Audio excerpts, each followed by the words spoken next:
상처가 나거나 병이 났을 때 이것을 치료하기 위해서는 반드시 상처 난 곳을 살펴보아야 합니다. 또 아무런 약을 먹는 것이 아니라 어떤 병인가를 검사하고 그 병에 맞는 약을 처방하고 치료해야 합니다. 그래서 우리가 오늘 살펴보는 이 호세아에서는 하나님께서 북이스라엘 백성들의 죄가 무엇인가를 끄집어내고 계십니다. 하나님께서 이렇게 죄를 말씀하고 계시는 것은 그들을 단지 책망하는 것이 아니라 그들을 치료하고 다시금 그들을 하나님의 백성으로서의 삶을 살아가도록 인도하기 위하여서 그들의 죄에 대해서 하나님께서 드러내고 계십니다. 또 우리가 살아갈 때에 팔은 안으로 굽는다라는 말이 있습니다. 가까운 사람에게 더 정이 쏠린다라는 것이죠. 그러나 하나님께서는 하나님의 백성들의 죄를 감추고 덮어버리는 것이 아니라 그들의 죄를 숨김없이 다 드러내고 계십니다. 그 중에서 오늘 하나님께서 말씀하시는 것은 그들이 가졌던 욕심, 특별히 그들이 어떠한 것에서 욕심을 내었는가, 바로 힘과 권력에 있어서 그들이 욕심을 내었다라는 것을 말씀하고 계십니다. 오늘 본문 3절에서부터 8절까지는 북이스라엘의 정치적 상황을 말해주고 있습니다. 호세아 선지자가 하나님께 부름을 받아 하나님의 말씀을 선포할 때에 북이스라엘의 왕이 6번이나 바뀌게 됩니다. 호세아 선지자가 처음 부름을 받았을 때에 그 북이스라엘 왕은 여로보암 2세가 바로 왕으로 있었습니다. 이후 왕들이 스가랴, 살룸, 므나헴, 브가히야, 베가 그리고 북이스라엘의 마지막 왕인 호세아가 있습니다. 북이스라엘 왕들은 정상적으로 왕을 계승하지 않았습니다. 정상적으로 계승하지 않았다라는 것은 중간중간에 반역을 통하여서 이스라엘 왕 자리를 차지하였습니다. 여로보암 2세는 41년간 북이스라엘을 통치하다 죽었습니다. 그리고 나서 그 아들이 스가랴가 왕이 되지만 이 스가랴는 6달 동안만 왕으로서 지내게 됩니다. 6달이 지나고 난 이후에는 살룸의 반역으로 인해서 죽게 되죠. 살룸은 더 짧게 왕으로 있었습니다. 한 달 만에 므나헴의 반역으로 죽습니다. 그리고 나서 므나헴이 왕이 되고 10년간 이 북이스라엘의 왕으로서 살아갑니다. 이 므나헴은 북이스라엘을 통치하면서 아수르가 침공했을 때에 은 1000달란트를 주고 아수르에게 도움을 구하고 또한 아수르를 의지하는 모습을 보여줍니다. 이후 므나헴의 아들 브가히야가 왕이 되지만 그도 짧게 2년만 왕으로서 지내게 됩니다. 베가의 반역으로 이 므나헴 아들인 브가히야가 죽고 베가가 북이스라엘의 왕이 됩니다. 베가는 주변 왕국들과 함께 동맹을 이루어서 아수르에 대해서 대항을 하려고 했습니다. 그러나 아수르의 힘이 강력하여서 그 동맹국들을 다 물리치게 됩니다. 그리고 나서 호세아의 반역으로 인하여서 죽게 됩니다. 호세아는 처음에는 자신의 왕권을 강화하기 위하여서 그때 당시에 강국이었던 아수르를 의지합니다. 그리고 나서 조공을 바치게 되죠. 하지만 이 조공을 바치는 것이 부당하다라는 생각이 들어서 나중에는 애굽을 의지하고 애굽의 힘을 빌리게 됩니다. 그러나 이 애굽도 아수르에게 지게 됩니다. 그리고 나서 이 호세아는 아수르의 손에 이끌려 포로로 끌려가고 또한 북이스라엘 전체가 넘어가는 모습을 보여주고 있습니다. 이를 오늘 본문 11절에서 말해주고 있는 것이죠. 이러한 정치적인 상황을 하나님께서는 어떻게 말씀하고 계십니까? 힘과 권력을 탐한 이들을 악하다라고 하며 이들 모두가 다 간음하는 자라고 하며 또 달궈진 화덕과 같다라고 말씀하고 계십니다. 달궈진 화덕과 같다라고 하는 것은 그들에게 있는 그 탐욕이 불일 듯하다라는 것을 말해주고 있습니다. 언제나 힘과 권력을 요구하고 있으며 그것을 성취하게 하여서 그들 속에는 늘 불이 있었다라는 것을 말해주고 있는 것이죠.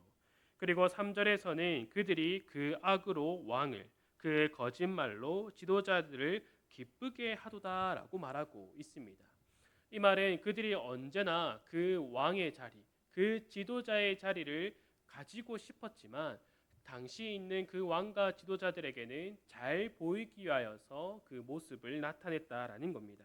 그러나 언제든지 그 왕과 지도자 자리에 앉기 위하여서 시커먼 그 속내를 가지고 있었다라는 것을 말해주고 있습니다. 그리고 틈이 생기면 곧바로 반역을 통하여서 그 권력을 차지했다라는 것이 이 북이스라엘의 그 왕들의 모습이었다라는 것을 보여주고 있습니다. 이러한 북이스라엘 왕들의 반역을 통하여서 우리가 알 수 있는 것은 이들이 한 사람, 한 개인의 일로서 이루어진 것이 아니라 그 시대의 한 인물로서만 된 것이 아니라 많은 이들이 힘과 권력에 대한 욕심과 욕망을 가지고 살아갔다라는 것을 알려주고 있습니다. 세상은 이를 보고 역사적인 흐름이다라고 말을 합니다. 그렇지만 하나님은 분명하게 말씀하고 계시죠. 이러한 모든 것들이 인간의 욕심, 그리고 이러한 욕심을 가진 자들을 다 가늠한 자들이다라고 말씀하고 계십니다. 하나님께서는 왜 권력과 힘에 대한 욕심을 가진 이들을 다 가늠하는 자들이다라고 말씀하고 계시는 걸까요? 이스라엘은 신정 국가였습니다. 하나님께서 이스라엘을 다스리셨습니다. 그러나 어느 순간 이스라엘 백성들이 사무엘에게 가서 무엇을 요구하였습니까?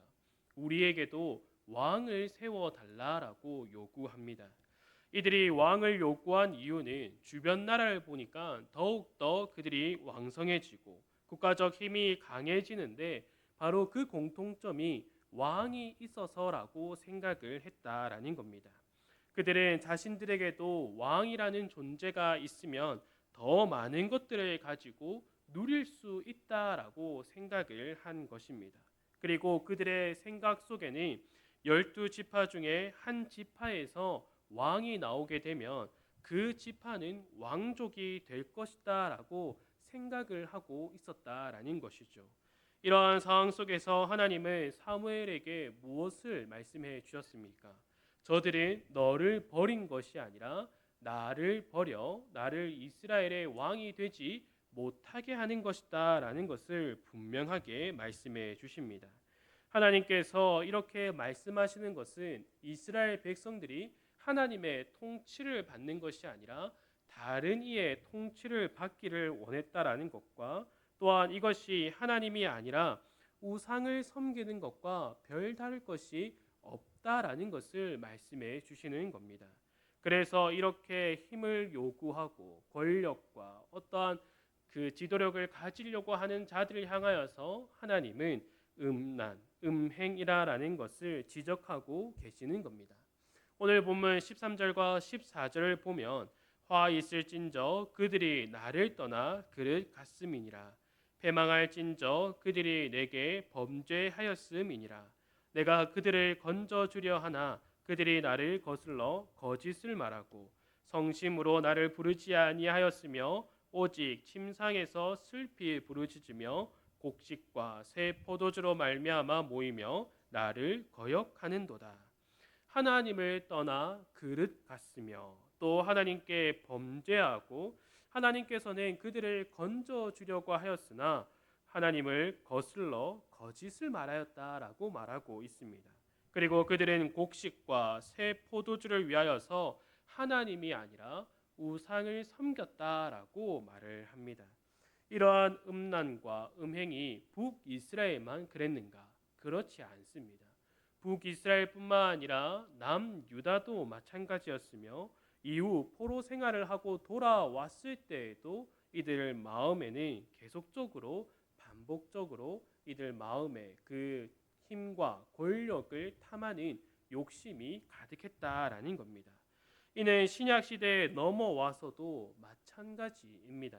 그러면 왜 이러한 모습들이 반복적으로 나오고 하나님께서는 이러한 모습들을 우리에게 이 성경을 통하여서 말씀하고 계십니까? 바로 죄의 본성을 가진 사람의 특징이 바로 머리가 되고자 하는 욕심이 있다라는 겁니다. 이 머리가 되고자 하는 것은 높은 위치의 사람이 되고자 하는 것만 말하는 것이 아닙니다. 형제 지간에서도, 또 친구 사이에서도, 부부 사이에서도, 가정에서도, 내가 속한 집단에서 머리가 되고자 하는 마음이 조금씩은 있다라는 겁니다. 이는 적극적인 사람과 다른 것을 말합니다. 적극적인 것이 머리가 되고자 하는 것이 아니라 내 생각대로, 내 의견대로 돼야 만족하고 어떻게든 자기 주장을 꺾지 않으려고 하는 것이 바로 머리가 되고자 한다라는 것입니다. 이랬던 우리가 그리스도 안에 또 그리스도의 것으로 부름을 받고 난 뒤에 해야 하는 싸움이 있는데 어떠한 싸움이 우리에게 주어지게 됩니까? 바로 우리의 머리를 누구로 할 것인가에 대한 싸움이 우리에게 이제 주어진다라는 것입니다. 에베소서 4장을 보면 우리가 성령 안에 또 성령 하나님의 그 평안에 매는 줄로 인하여서 우리가 하나가 되었다라고 말하고 있습니다. 우리가 그렇게 한 몸이 되었고 이 몸은 그리스도의 몸이며 또 그리스도의 몸을 위하여서 어떤 사람은 사도로, 어떤 사람은 선지자로, 어떤 사람은 복음 전하는 자로, 어떤 사람은 목사와 교사로 부름을 받았다라고 말을 하고 있습니다. 여기서 중요한 것은 이렇게 여러 직분이 주어진 이유는 높고 낮음의 서열을 정리하기 위하여서 주어진 것이 아니다라는 겁니다. 온전하게 성도를 온전하게 하며 그리스도의 몸을 세워 나가기 위하여서 여러 직분을 하나님께서 허락하셨다라는 거죠. 그리고 바울은 교회의 가장 중요한 것, 그리스도의 몸으로 된 자들에게 있어서 가장 중요한 목적을 이어서 말해주고 있습니다. 그러면 다 같이 에베소서 4장 13절 말씀을 함께 읽어보도록 하겠습니다. 시작. 우리가 다 하나님의 아들을 믿는 것과 아는 일에 하나가 되어 온전한 사람을 이루어 그리스도의 장성한 분량이 충만한 데까지 이르리니. 아멘. 이 목적을 위하여서 교회가 더욱더 힘을 써야 한다라는 것입니다. 그런데 문제는 이 그리스도의 장성한 분량이 충만한 데까지 이르기까지 여러 가지 방해가 우리에게 있다라는 사실입니다. 이어지는 14절에서 바울은 이렇게 말합니다. 이는 우리가 이제부터 어린아이가 되지 아니하여 사람의 속임수와 간사한 유혹에 빠져 온갖 교훈의 풍조에 밀려 요동하지 않게 하려 함이라. 여기서 말하는 것이 어떤 것들이 있습니까? 사람의 속임수, 간사한 유혹, 온갖 교훈의 풍조를 말하고 있습니다. 사람의 속임수는 바로 나를 말하는 것이고 간사한 유혹은 마귀, 또 온갖 교훈의 풍조는 세상을 말하는 것입니다. 나, 마귀, 그리고 세상이 우리를 그리스도의 그 장성한 분량이 충만한 데까지 자라지 못하도록 계속해서 우리에게 방해한다라는 것을 말하고 있습니다. 이렇게 우리를 자라나지 못하게 하여서 어린아이로 남아 있도록 한다라는 것이죠. 어린아이의 특징이 무엇입니까? 바로 자기 중심적이다라는 겁니다. 다른 사람들의 말은 듣지 않고 자기 말만 하려고 합니다. 그리고 자기가 원하는 것을 곧장 해야 하며 안 되면 짜증을 내고 울고 화내는 것이 바로 어린아이의 특징이다라는 것이죠. 저희 집에 이러한 아이들이 셋이나 있어서 늘 시끌시끌하고 전쟁터와 같습니다. 중요한 것은 이처럼 자기 중심적인 사람은 자신이 머리가 돼야 한다라는 욕심을 가지고 있다라는 것이죠. 우리는 무엇으로 부름을 받았다라고 했습니까? 바로 그리스도의 몸으로 부름을 받았습니다. 그리고 그리스도의 장성한 분량이 충만한 데까지 자라나는 것은 그리스도가 우리의 머리임을 분명하게 안다라는 것입니다. 또한 이러한 것까지 자라나는 것이 바로 우리들에게 주어진 것입니다.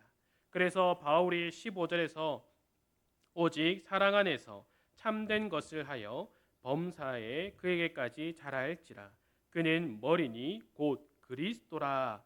이렇게 분명하게 말해주고 있습니다. 우리는 그리스도의 몸으로 부름을 받았고 그리스도는 우리의 머리 되신다라는 말을 말해주고 있는 것이죠. 그리고 바울이 말하고 있는 것이 무엇이었습니까? 우리가 그리스도의 몸으로 부름을 받았고 우리가 여기서 해야 하는 싸움은 우리가 머리가 되는 것이 아니라 우리 중에 누가 머리가 되느냐의 싸움이 아니라 그리스도께서 우리의 머리 되심을 더욱더 분명히 하는 나와의 싸움, 마귀와의 싸움, 그리고 세상과의 싸움을 계속해서 이어 나가야 한다라는 것을 말해주고 있습니다. 예수님이 오시기 전까지 그 누구도 이 싸움에서 이기지 못했습니다. 그래서 예수님께서는 이 싸움의 승리를 보여주시기 위하여서 하나님의 뜻에 따라 이 땅에 오셨습니다. 유대인들은 로마의 압제에서 벗어나게 해줄 정치적 구원자를 기다렸지만 예수님은 이러한 정치적인 구원자로서 오시지 않았습니다. 하나님을 버리고 하나님을 알지 못하는 하나님의 백성들의 머리가 되시기 위하여서 오셨고 하나님의 뜻에 순종하는 모습을 보여주시고 또한 그를 이루시고 성취하는 모습을 보여주셨습니다. 그래서 우리는 그리스도를 따라 하나님을 붙들고 또 하나님의 뜻에 순종함으로 머리가 되고자 하는 나 자신과 마귀와 세상의 유혹과 계속해서 싸워 나가야 한다라는 것이죠. 중요한 것은 이 싸움에 우리를 그냥 던져 놓았다라는 것이 아니다라는 겁니다. 바울은 이어지는 16절에서 이렇게 말하고 있습니다. 그에게서 온 몸이 각 마디를 통하여 도움을 받음으로 연결되고 결합되어 각 지체의 분량대로 역사하여 그 몸을 자라게 하며 사랑 안에서 스스로 세우느니라. 그리고 골로새서 2장 19절에서도 이와 비슷한 말을 해주고 있습니다. 머리를 붙들지 아니하는지라 온 몸이 머리로 말미암아 마디와 힘줄로 공급함을 받고 연합하여 하나님이 자라게 하심으로 자라느니라. 우리가 그리스도의 머리를 통하여서 그 그리스도를 통하여서 더욱더 자라나도록 우리를 붙들어 주신다라는 겁니다. 예수 그리스도를 통하여 힘을 얻어 예수 그리스도를 머리로 하는 싸움을 싸우도록 하시며 그 과정 속에서 우리를 더욱더 자라나게 하신다라는 것을 분명하게 알려주고 있죠. 그러면 우리는 무엇을 해야 하겠습니까? 이 싸움을 더욱더 분명하게 해 나가야 한다라는 것입니다. 또 이 싸움에 골리앗처럼 칼과 창과 단창으로 나가서 싸워야 한다라는 생각이 아니라 하나님을 아는 것으로 예수 그리스도를 닮아감으로써 또 성령 하나님을 통하여 깨어 있음으로 이 싸움을 해 나가야 한다라는 것이요. 그리고 바울은 우리가 싸워 나가야 하는 전쟁터에 대해서도 말해주고 있습니다. 에베소서 4장 17절부터 바울은 옛사람과 새사람에 대해서 말해주고 있습니다. 그리고 우리는 새 사람으로 부름을 받았고 그리스도로 옷 입어서 하나님을 본받는 생활에 대해서 계속해서 알려주고 있습니다. 바울은 이러한 말을 통하여서 우리는 나 자신과의 싸움을 싸워 나가야 한다라는 것을 말해주고 있습니다. 그 뒤에 이어서 나오는 것이 어떠한 말입니까? 아내와 남편의 관계, 그리고 나서는 자녀와 부모의 관계도 말해주고 있습니다. 이렇게 아내와 남편과의 관계, 자녀와 부모의 관계를 말해주는 이유가 무엇입니까? 이곳에서도 우리는 싸움을 이어나가야 한다라는 것입니다. 내가 배우자의 머리가 되고자 하는 것이 아니라 하나님께서는 남편과 아내의 관계를 통하여서 교회와 그리스도의 관계를 나타내시며 그리스도께서 교회의 머리 되심을 더욱더 분명하게 말해주고 있다라는 거죠. 자녀와 부모의 관계에서도 마찬가지입니다. 우리가 자녀를 어떻게 생각해야 됩니까?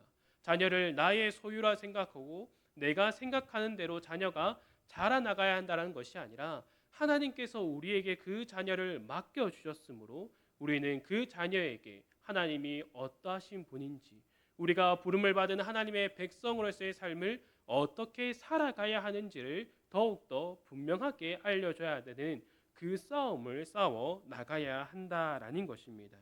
그리고 이후에는 종과 상전의 관계를 통하여서 사회의 모습을 보여주고 있습니다. 그리고 이 사회에서도 우리가 더욱더 싸움을 이어 나가야 한다라는 것이요. 그리고 마지막으로 마귀와의 싸움을 말해주고 있습니다. 종합하면 우리의 모든 삶의 영역에서 내가 머리가 되고자 했던 모든 것들을 버리고 그리스도가 우리의 머리됨을 위하여서 더욱더 싸움을 이어 나가야 한다라는 것을 말해주고 있습니다. 바울은 이러한 싸움을 이어서 말을 하고 다음과 같은 말로 마무리를 하고 있습니다. 에베소서 6장 18절을 보면 모든 기도와 간구를 하되 항상 성령 안에서 기도하고 이를 위하여 깨어 구하기를 항상 힘쓰며 여러 성도를 위하여 구하라. 아멘. 주 안에 사랑하는 성도 여러분, 우리는 오늘 호세아 말씀을 통하여서 무엇을 다시금 점검해 보아야겠습니까? 우리가 우리 마음속에 한 집단에 속했을 때에 또한 내가 머리가 되고자 하는 나의 주장을 더욱더 펼치기 위한 모습들이 우리에게 있다라는 겁니다. 또한 내가 만족되지 않으면 곧바로 토라져 버리는 모습도 우리에게 있다라는 거죠. 하나님은 그 모습을 향하여서 우리가 그것이 악하다라는 것을 말씀해 주시고 또한 힘과 권력을 탐하고자 하는 것은 분명히 하나님을 배반하고 하나님을 거스르는 것이며 또한 그것은 음란이다라는 것을 분명하게 말해주고 있습니다. 하나님은 여기서 우리를 책망하는 것에서 그치는 것이 아니라 하나님의 백성으로서의 삶을 어떻게 살아가야 하는가를 더욱더 분명히 말해주고 있습니다. 그리고 하나님께서는 우리를 택하시고 부르심을 통하여서 예수 그리스도의 것이 되었다라는 것을 말씀해 주시죠.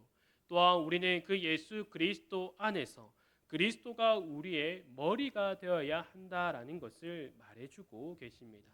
이것이 단지 우리가 이렇게 모인 무리들의 머리가 되실 뿐만 아니라 우리의 삶, 우리의 가정, 우리가 살아가는 모든 삶의 영역에서 오직 예수 그리스도만이 우리의 머리가 되어야 한다라는 것을 알려주고 계십니다.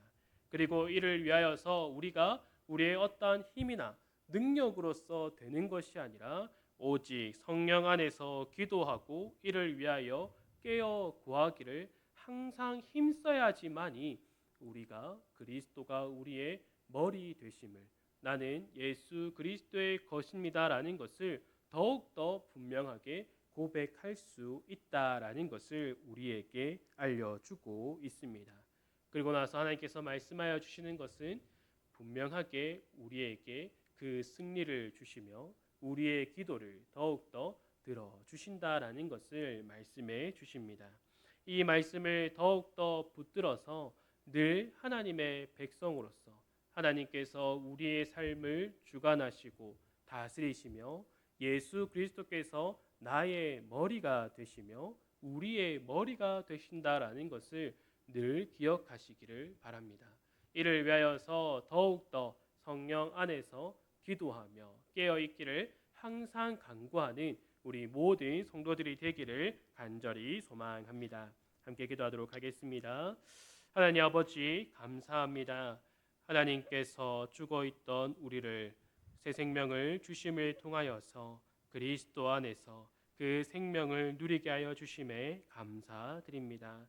우리가 그 생명을 누리며 살아갈 때에 나 자신을 내세우고 나를 자랑하며 내 생각을 또 내 뜻을 내세우는 것이 아니라 하나님의 뜻을 더욱더 구하며 예수 그리스도께서 나의 머리 되심을 늘 고백하며 살아갈 수 있도록 붙들어 주시옵소서.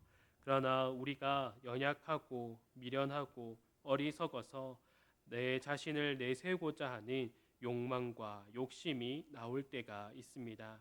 하나님, 우리가 늘 성령 안에서 깨어 있음을 통하여서 나 자신을 버리고 오직 예수 그리스도를 닮아갈 수 있도록 정말로 예수님께서 나의 머리 되십니다. 우리의 머리 되십니다라는 것을 삶에서 분명하게 고백하며 살아갈 수 있도록 우리를 더욱더 붙들어 주시기를 원하며 하나님의 백성으로서의 삶을 그리스도를 더욱더 닮아가는 삶을 성령을 통하여서 늘 깨어있는 삶을 분명하게 살아갈 수 있도록 우리를 붙들어 주시옵소서. 이 모든 것 예수님의 이름으로 기도드립니다. 아멘.